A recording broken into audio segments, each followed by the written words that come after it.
everyone, this is Dr. Hasana, brought to you by UK X PLAB Guide Academy, and today I am teaching you guys how are we going to do the essential tremor examination. So just like every other examination, we begin with number one is explaining the procedure, what we're going to do to the patient, all right? Second thing, we're going to take the consent, then we're going to do the exposure and position, then we're going to do the privacy chaperone. For instance, we have a patient, John. All right, John, so what I'm going to do is I'm going to have a look at you. I just have to do some examination. I have to have a look at your head to toe to examine your tremors. Is it okay if I can proceed?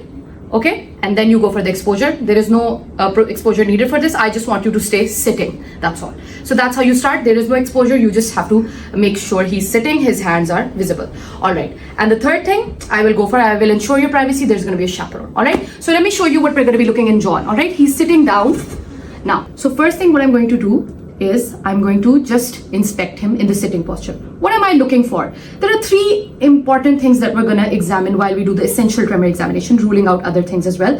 One of them is Parkinsonism, second is cerebellar signs, cerebellar damage, and third is the essential tremor. Okay, so when we're inspecting, we're looking if the patient has any resting tremors. If there are any resting tremors, what do you think it is? Yes, Parkinson's. Well done. My student in the back has answered right because they're my student. Okay. So if they're resting and they're tremors, most likely Parkinson. But if they're resting, no tremors, most likely we're going towards the cerebellar or essential tremor. Essential tremor is once again, what is it? It is an action, intention tremor. All right. Then we'll ask him to do the outstretched hands and see if there's any tremor when he does that. All right. At the same time, once we're done, outstretched hands. Next, we're going to ask him to tap finger because we're making him do some action. The tremors will come out when he's trying to do an action in case of essential tremors. In case of Parkinsonism, you'll find bradykiniesias, slowed movements. All right, these are the important things to look out for. So can you just tap your fingers for me like that? All right, doctor, I can do that. You can do it from both hands. Okay, the second thing you're going to do, you can ask him to tap his feet. Can you tap your feet for me? So if he taps the feet, once again, look for the same. Maybe he'll have some bradykinesia. It could point to Parkinsonism. All right. Next thing you're going to do is you're going to look at the tone of the patient. How do you look at the tone of the patient? It's just a gross assessment of tone.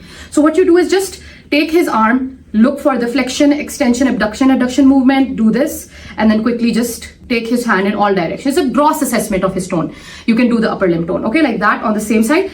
What will happen in the Parkinsonism examination, you'll have a lead pipe rigidity. What is the other rigidity that will? Cogwheel rigidity. Well done. So cogwheel rigidity. So these are something we'll find in Parkinsonism. Now, the next sign we're going to do the finger nose test. The finger nose test helps us with not just essential tremor, but three things together. The finger nose test, so you can see my finger. I want you to touch your nose and touch my finger. All right. Once the patient touches his nose, touches the finger, and it's very slow.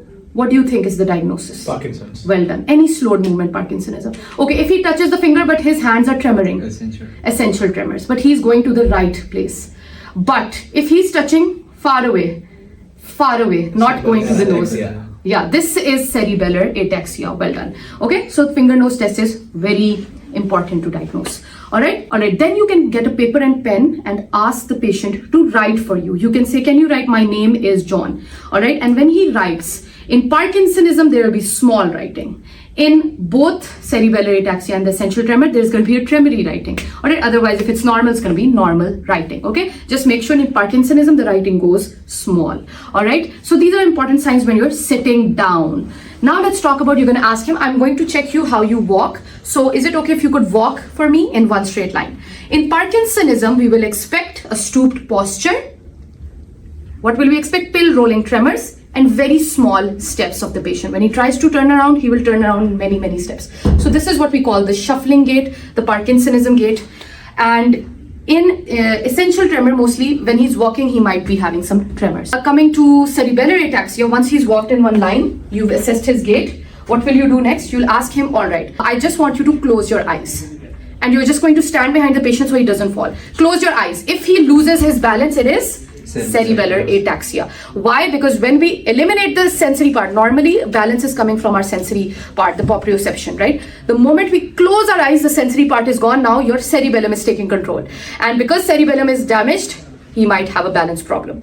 So with the examination of the essential tremor, you can rule out so many things while sitting and in the gait. And that is how you do the essential tremor. Thank you so much for watching, everyone. See you in the next video.